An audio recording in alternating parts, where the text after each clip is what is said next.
gozaimasu! Odebe Nico here. Now, I know this video was delayed because I had a bit of a rough day yesterday. So, today, for another vampire video, I'm going to discuss the vampires, the vampire hunters, the crafting, and the items that I'm going to discuss with you today. So, first things first, we're gonna start with the vampire hunters. So, vampire hunters are one of the main enemies found in Vampyr, as you guys know the clues in the name. And they are part of a group called the Guard of Priwen. So, these hunters are well trained and prepared to deal with many difficult creatures that roam the streets of London at night. So, that includes you, other vampires and werewolves, and of course the skulls, which I will discuss with you in a couple of moments' time. So, obviously since it's created in the 19th century, so the Guard of Priwen was made in like the 1800s or whatever, and they have been trained to fight all these vampires. So, there are different members in the Guard of Priwen. Some of them do include citizens when they joined beforehand. So you will find this out when you talk to these people, like what they did for a living and stuff. But that will include embracing that citizen if they have that relationship with that person. So if you embrace Joe Peterson, who's in Whitechapel, then his son becomes a member of the guard, and so on. So you do have to be really careful. Now, enemy types. So you have your regular hunters, which are only available in the prologue, so when you start the game, and then after that, you won't see them ever again. So the highest level they can go up to is level 4, which is the beginner's level for you, and then after that you won't see them again after that, because the enemies will get more and higher in level the more you upgrade. So you have the Priwen rookie, that is the max level's like level 34, pretty sure that's the max level it can get to. And these ones actually have a torch and a blade to attack. So they will come to you head on. So, but with the torch, they will actually burn you. And when you get burned, you actually lose health. Like, it's really, really low for you to lose health. And it's the same with the blade as well. They will actually hit you head on. Next is the Priwen Gunner. The clues in the name, they have a freaking gun, so they can actually shoot you with bullets. But it doesn't really hurt that much. And the max level of this Priwen guard is level 33. And then you have the Priwen cadet, max level is 32. And he has a sword in left hand and a pistol in the right. So he can attack either from a distance or head on against you. And believe me guys, this person actually hits a bit hard. So I would say to keep your distance at sometimes, and sometimes just go head on and get rid of him first before anybody else. Next is the Priwen Enforcer. Now, these idiots, they just come to you whenever they want to. So, and the max level for this dude is 32. Same with the Priwen Brawler. So he has a shotgun and can shoot from a distance and directly swing it if close. So he will hit you with his gun. And it does hit a bit hard, but there you go. Next is the Priwen Executor. And I think he has a crossbow. If I remember correctly, I think it's a crossbow. And then you have the Priwen Exterminator. He actually has gas. Now, I don't know exactly what is in that gas, but he will use the gas to smoke you. And then you have the pre-win chaplain. And I guess you can say he's kind of a priest. So he will hit you with his staff and obviously pray to the Lord and everything. But that will drain your stamina. So if you get hit by that blinding light on his staff, then your stamina is just going to drain. And that is not the thing you want, because the stamina is the main thing for combat because you need it. And then the last one is the Pre-Win Fire Extraordinaire, so he'll have a flamethrower. And that's the last thing you want, is to get burnt by one of them. But yeah, he will have a fire arrow attack from distance, and he will actually hit you. So every single one of these guards actually has its weakness. So you have your melee, which is head-on attacks. Your ranged is obviously your guns with your bullets. Shadow vampire moves like Shadow Mist and Ultimate as well. Or you have your blood-like moves, which is like going in for a hard bite or using your blood claws, for example. But obviously, it does have its preferences. So the more you upgrade, the higher they'll get up to. So yeah, but there will be citizens that will turn into those people if you're not too careful. It can go from embracing a citizen for that, or it could be due to a main choice that you've made in the game so far. So, like I said, you do have to be careful what you guys are going to do. As, like I said before, this is a choice-making game. Now, next, we'll talk about the vampires. Because what's the vampire game without different vampires for you guys to fight with? So there will be many different kinds of vampires in the game. Among those who call themselves Econs. So Jonathan Reed is an Econ, which he does find out like when you progress through the game. And that represents like the classic vampire. But there are also others, which are the Vulcoids, which are more the bestial and territorial creatures. And then you have the Skulls that like to hide in sewers and caves. And they like to stay far away from both humans and the vampires. But if they do spot you, then they will attack you. And obviously, like with the Skulls and stuff, like you can actually hear them, because they usually scream out in pain, so you can actually hear them. Right, so first we'll talk about the Econs. So Econs are a kind of vampire that represent more the classicals. So one might know from movies, you know, like Dracula or Interview with the Vampire. They are less more primitive than their cousins, which are the Vulcoids. And they're also more or less shy when it comes to discreet skulls. So Econs blend in fine with society and often are educated. Many are more aristocrats. So with skulls, they are generally not killed right away by the Econs. If an Econ accidentally creates a skull, he'll usually hate his creation. So it is in the blood.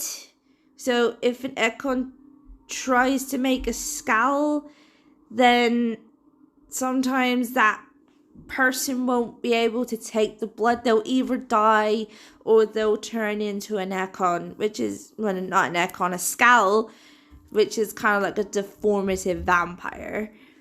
And with Vulcoids, they are accepted in a group of Econs.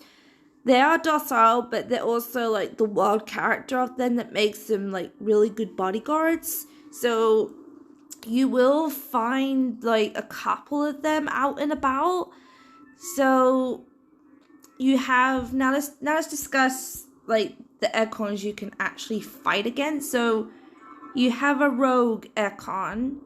The max level it can get to is 35. Then you have the blood Econ that mainly attacks with blood moves. That max level can get to 34. Then you have the Shadow Econ, which can reach the max level of 32. And when you reach a club in the West End, it's called the Ascalon Club. If you betray Lord Redgrave, which is at the halfway point of the game, obviously, he'll send his henchmen after you, and the max level for them is level 34. That's same for all of them, but there is quite a few of icons in here, so that, I mean, you have like Lady Ashbury, she's an icon, obviously you're an icon, and like you learn all this as you go along. Now, what we're still discussing on the vampire section, the next one we'll talk about is the Vulcoids. I mean, like I said before, they make really good bodyguards. So, Vulcoids are a type of vampire in the game. Once mistaken as werewolves, these lupine-looking vampires are considered to be older, like much older, more primal species that are believed to have originated from Russia. Driven by basic instincts, these creatures are strong, vicious, and should not be taken lightly if encountered. Despite their size, Vulcoids are able to move as fast as any kind of vampire. Econs use their docile nature and let Vulcoids protect their group. So, in a sense, they usually let them do the dirty work. So, doing their dirty work is kind of good, but at the same time, you're missing out on the action, which is kind of boring. So, you have the large beast, which is like a werewolf. So the max level for that is level 29. Then you have the rogue Vulcoid, which you'll encounter once or twice. Max level for that is 24. Then you have another rogue Vulcoid, which are level 32. So you'll encounter them when you get like much further in the game. And then you have an ill-formed beast, which reaches the level 32, and those ones can actually explode after you defeat them. It's best to move away after that. That's the best idea. Next is the skulls. I was looking forward to discussing this with you guys, because the skulls are creepy motherfuckers. So, skulls are a type of vampire in the game. Commonly known as ghouls, skulls are usually shunned by other vampire species, for they are not believed to be true vampires. And rather than drinking blood, these creatures can be found feasting on corpses of humans and animals. Also, unlike other vampires, skulls tend to stick in groups and hide away from much of the world. So, they're not really social creatures. Like, instead of like feeding off the living, they'll feed on corpses. Like out in the street when you're going to another district, like they're just there rummaging in trash cans, feeding on dead bodies, which is not really nice in a way. It's really disgusting. But yeah, truly disgusting. So Jonathan will encounter them often in groups in backyards, cemetery, and sometimes in houses, because you can go into like empty buildings and you might see a couple in there. Skulls are usually feral, although their condition can improve if they drink the blood of econs. And there is one citizen which you have to make a major choice with when you're nearly to the halfway point, because he is in the slow progress of turning into a skull. And And obviously, in order to save him, you have to make him drink your bloods because it will help him recover. And obviously, higher vampires will tend to kill these skulls. So even if you hear like a battle going on, it is so fun just to stand there and watch them fight out head on with these skulls and the vampire hunters. It's nice to bet money on who's gonna win. So that's kind of fun. And skulls sometimes are accidentally created if an Ascalon's blood is not powerful enough to make a proper progeny. So if the vampire's like Ascalon's blood is not powerful, then that person can turn into a skull if the body doesn't take it. Like, you do learn that when you do a side quest for someone in the West End because their friend's gone missing. But I'll discuss those in another video. Now let's talk about these different skulls you can find. So you have the rogue skull, which is a basic one. Sometimes will shout to generate wave around or jump on you to bite. Can swing your leg to make you fall and can perform a 3-hit combo. So these bastards don't hit that hard, but they will come to you head on when you least expect it. The max level for this is level 32. These can be pretty much found in every corner of every game in the area. Now you have the Dazzled Skull that can shout to generate wave around, but most of these skulls do have like the same attacks pretty much.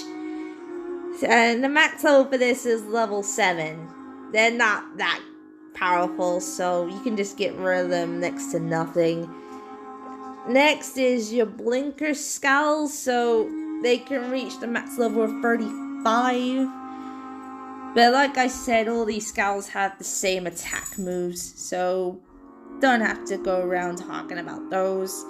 Next is the Ill-Formed Rose Skull. Same attack, same with the Ill-Formed Blinker and the Ill-Formed Dazzled. So, but with those ones, they actually explode, like I said before. So if you kill one, quickly move away before you get caught in the gassy explosion, which is one of the things that you really don't want to do, because that will make your health go down lower.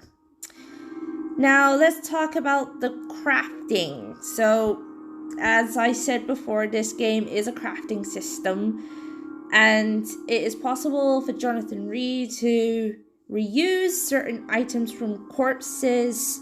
So you will find weapons either on a dead body, like ammunition, and sometimes when you kill a citizen, you will get a weapon from them.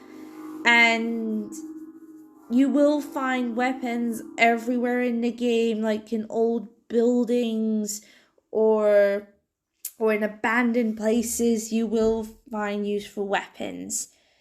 And there is a workbench, like everywhere you go, there is a workbench and a hideout in the Pembroke Hospital, or it can be in your mansion in the West End. So you have to go to this bench so you can either analyze blood samples, so you can like unlock serums, medical treatments to heal the sick citizens, weapon upgrades, make serums, and to recycle materials.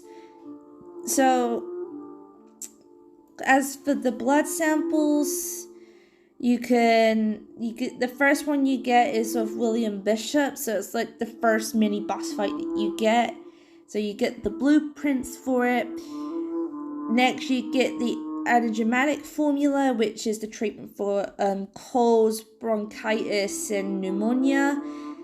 Your Warby Rich blood sample gives you the light blood serum. Study blood sample gives you a stamina rebuildation. Rich blood sample gives you the blood serum, like the light one, I think. The thick brisk blood sample gives you strong stamina. The thick sturdy blood sample gives you the strong regeneration for your health. And then the thick, rich blood sample is a strong blood serum. So there's like 3 levels for each serum that you unlock. And the last one is William Marshall's Memoirs, which is the antidote, which you unlock at the end of the game. Now, let's talk about the medical stuff. So there are 9 kinds of illnesses, and each one is related to a unique medicine to cure. So you have to go out and find medication. The best hotspot for it is at the Pembroke Hospital, obviously, because every time you upgrade there, you can just keep looting all of the cabinets to get your medicines for that. So to craft the medicine, you will need to have the ingredients for that related medication first. And of course, you need enough materials to do it. So the medicine is divided into 3 groups. So your fatigue, anemia, and sepsis is for the heart. You will know these 3 at the beginning, right at the very beginning of the game. Cold, bronchitis, and pneumonia are in the lungs, which is an ingredient that can be found in the old morgue. And then you have migraine, headache, neuralgia, or however you say it, is in the brain, which ingredient can be awarded from searching on a corpse in the Stonebridge Cemetery. Now, there is a moment with Dorothy Crane in Whitechapel, so if you like, I'll discuss that when we talk about the citizens, but you don't have to go to Stonebridge Cemetery to get that formula, which I will explain another time. So you have your treatment, fatigue, anemia, sepsis, all of it's there. So obviously the main thing, you need 1 glass vial, and then you just have to find the rest yourself. So, I mean, unfortunately I don't know how to say some of these names, so I'll just leave that, guys, to look up for yourself. Now, crafting upgrade for your weapons. So the max level it can go up to is level 5, and that is for every single weapon that you find in the game, obviously. And you can upgrade your handle part. You can, I mean, after you've upgraded that will give you 2 options. Like, you could either increase the amount of damage for that weapon, or you can pick, like, to absorb the blood. Instead of you going in for a hit, then you can just use it to absorb blood. So, but there are so many weapons in this game that you can actually find, but the amount of times I've actually completed it, I still can't find anything. Like, I still struggle to find probably 1 or 2 weapons that I can never find, which is annoying. So now, with recyclable stuff, obviously you need those to, like, even if you can't find all, like, the medications that you need to craft the medicines, you can just recycle stuff for that particular stuff. So you can find a broken bottle of alcohol, a bottle of cheap gin, a box of pills, cigarette cases, large box of pills, perfume bottles. So you can pretty much find anything to recycle and to turn into, like, crafting medicines. Now, items. Let's talk about the items that you can find. So you got your quest items, junk, which you could easily recycle, samples, ingredients, weapons, and everything. That does include, like, information and collectibles for some of the stuff. Same for keys and all that stuff as well. Yeah, there wasn't much for that, but let's just talk about the quests. Like, let's just get the main information of the quests out of the way. So every quest has got a name, which obviously you have a rat in the hospital, sword you may die, an antidote. So they're all gonna be mentioned, but most of them are like the main quests. Now, to be honest, I still love this game to pieces, and me complete it like 8 times all the while. Now, investigations. Investigations are side quests and are sometimes linked to necessary hints, which open new dialogue options for Jonathan to find out. So, sometimes you will get someone that have probably lost something, or if they're being stalked, they'll tell you about it. So the more you get to know someone, you'll unlock a side quest from them to complete. And if you manage to do it, and then you will unlock dialogue for that person. So let's talk the ones at Pembroke, and then I'll end the video here. So this can be triggered by chatting with Milton Hooks, or you find the item before you even speak to him. And Milton Hooks is the Pembroke ambulance driver.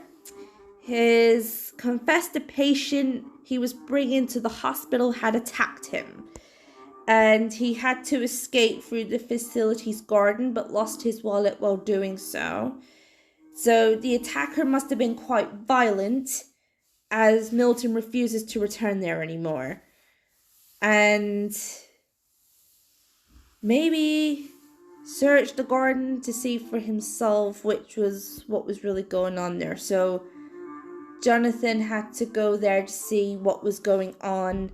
Now, here we go. So the quest, I'll go through this in sections. You enter the backyard garden, so you have to go right at the back of the hospital. And then just between the hospital building and the old morgue, there are 2 level 6 skulls. So you got the Rogue Skull and a level 7 Dazzled Skull there. And they're actually feeding off of a dead body, which was obviously the patient that escaped and everything.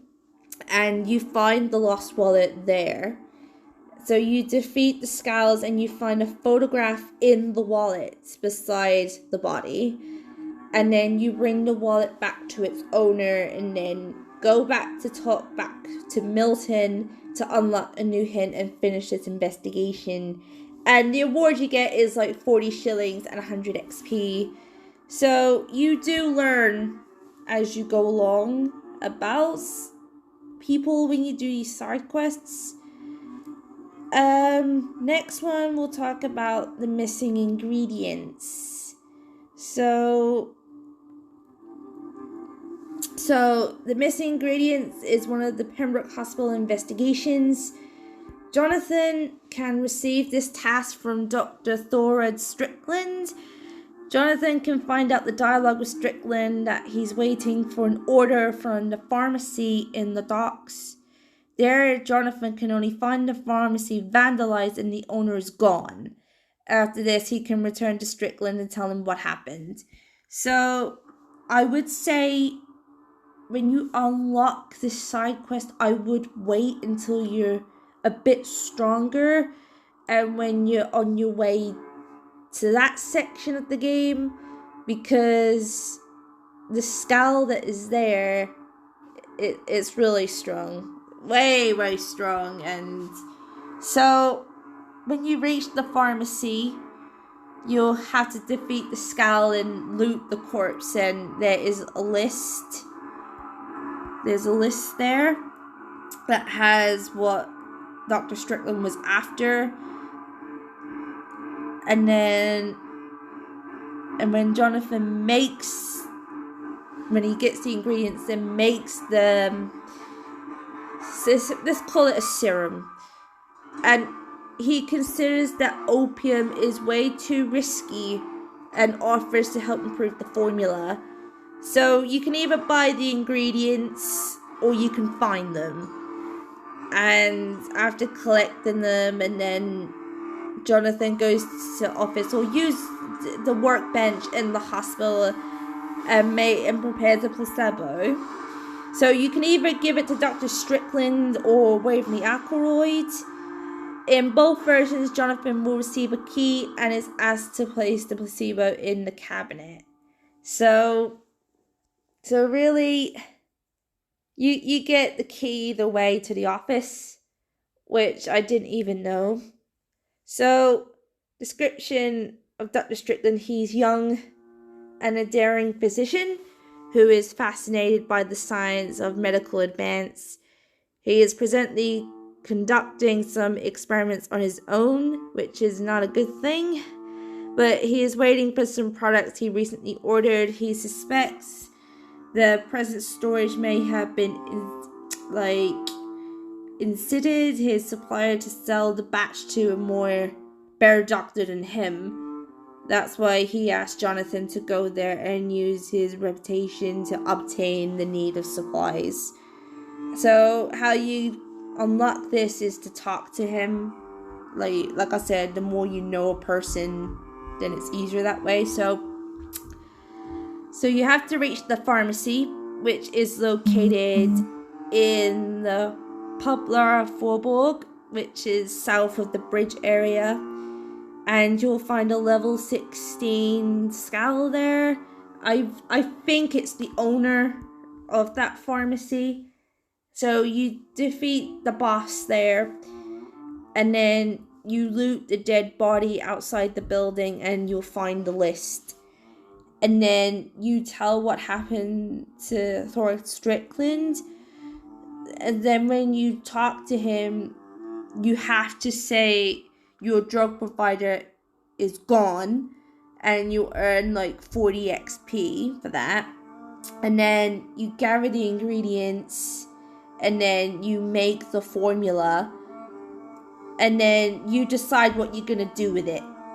So you either bring it to Dr. Strickland and then say, I have improved your mixture.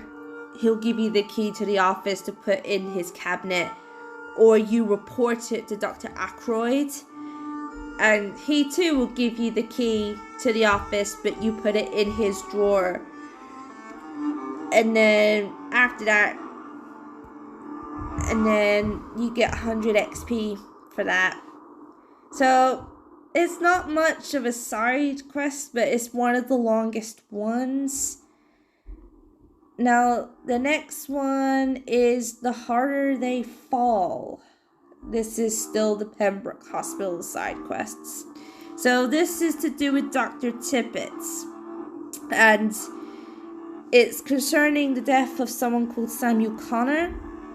So Jonathan's not really convinced about the sudden death of him. So you have to go into the old morgue when you have to go for one of your main quests there.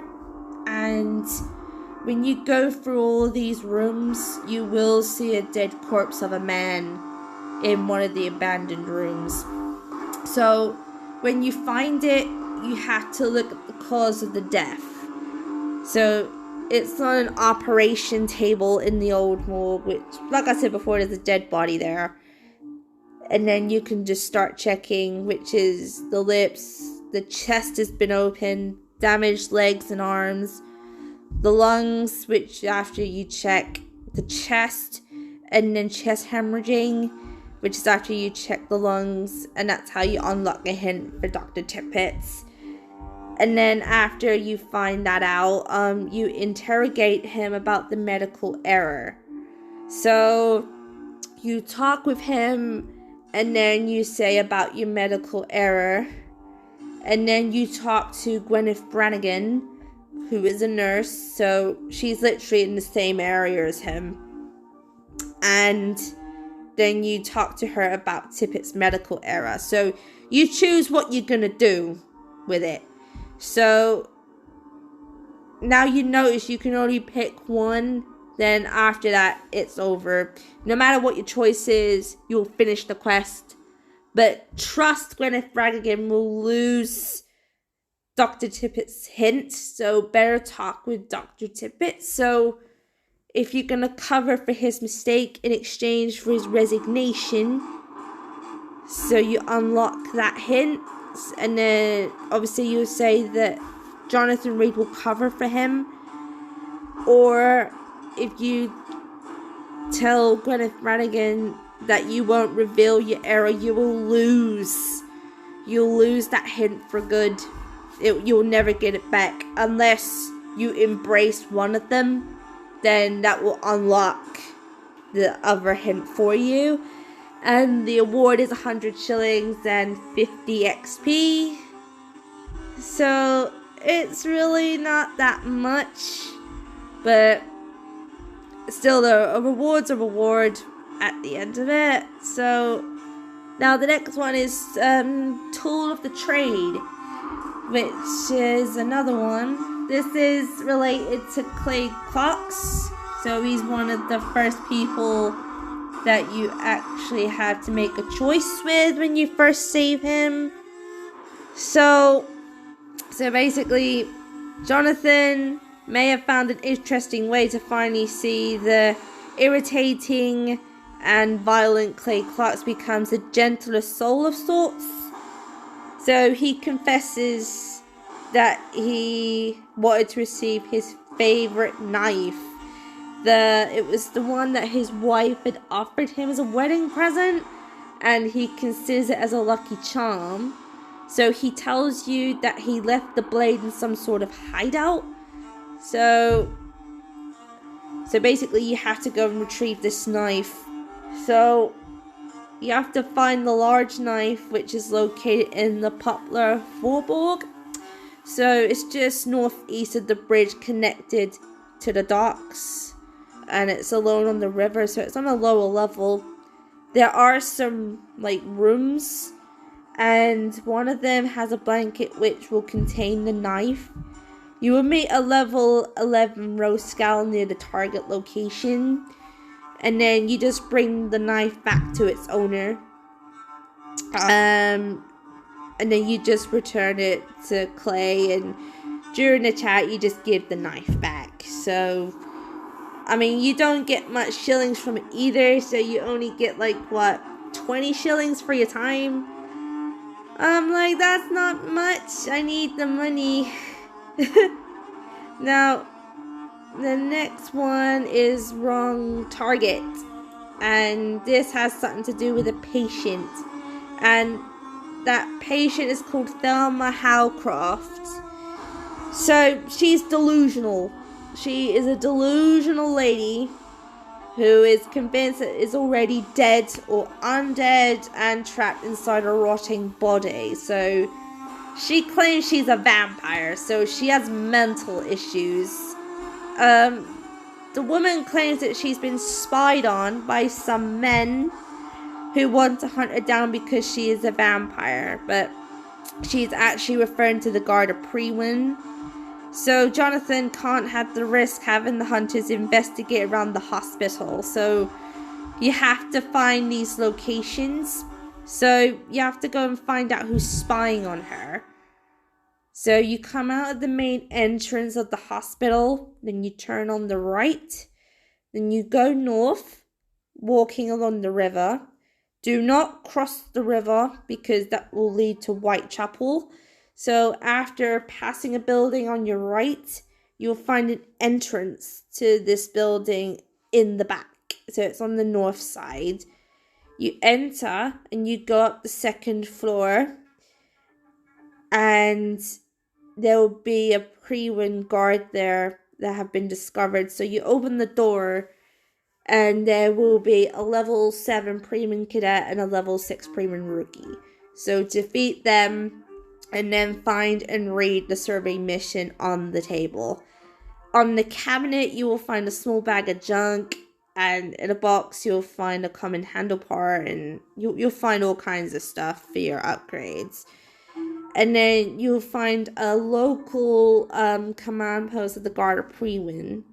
So then you have to come out of the building, and then you have to go to the second location, which is on the way to Whitechapel. And then there's a level 17 rookie on the second floor, and then after you defeat him, you'll find a report about Pembroke on the table right in the center. And then you go and speak to Thelma about the spies, get back to the hospital, and then you talk with her about the men who were tracking you. Select that, and then say it was a misunderstanding, and you'll get a reward. And another section will lose it, but you still complete the quest either way. But the only reward you get is a water-rich blood sample, which I'm like, where the hell did you get that from? Like, is it your own blood or something? I wouldn't know. Now, I'll talk about the last quest in the Pembroke, and then I'll do the other ones some other time. So, this is called Burn After Reading. So, you'll unlock this side quest by talking with a patient called Mortimer Goswick. So, Mortimer is depressed, frail young patient at the Pembroke Hospital. He tried to take his own life, and he asked Jonathan to go to his flat, or as you Americans call it, an apartment, to bring back a suicide note that he left for his mom. So you have to go and retrieve it before she finds it and reads it.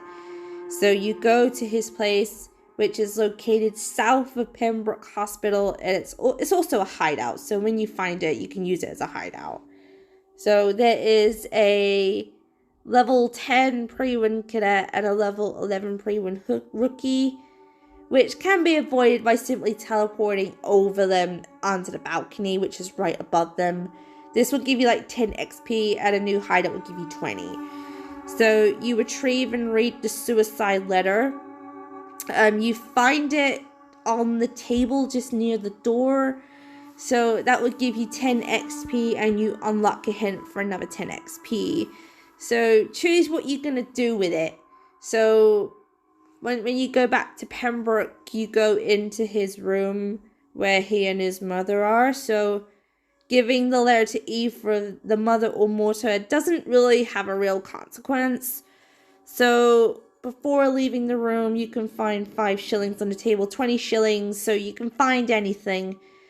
And you could also find like a warning leaflet about vampires, which is called Fertile is the Belly of the Beast. So you can either bring back the letter to Mortimer Goswick or give the letter to his mom. But the reward gives you 100 shillings and 50 XP, so... Right, so I'll leave the video there, as it's nearly 45 minutes long. Oops! So, in the next video, I will talk about the other citizen investigations in Whitechapel, the Docks, and the West End. And then, after that, I'll start talking about all the citizens, and in all the different districts. So you can learn a bit more about them, how to unlock the hints, and what you're going to choose to do if you're going to embrace them. So I'll see you guys in the next video. Bye bye!